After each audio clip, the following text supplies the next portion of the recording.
Hello everyone and welcome. In today's video I'm going to walk you through.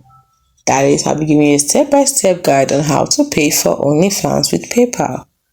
Now, Onlyfans does not directly accept PayPal payments due to PayPal's terms of service. However, you can use a workaround method. And the method we're going to learn today is about using a prepaid card or virtual credit card. So first, create a PayPal, prepaid card or virtual credit card. Log into your PayPal account and create a PayPal prepaid card or virtual credit card. Next, you have to fund the prepaid card or virtual credit card using your PayPal balance. Then sign up for Onlyfans. Add the prepaid card or virtual card as a payment method on Onlyfans. Now, this is a simple start.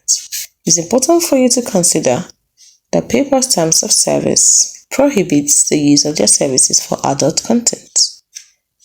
And Onlyfans terms of service require you to comply with their payment processing rules.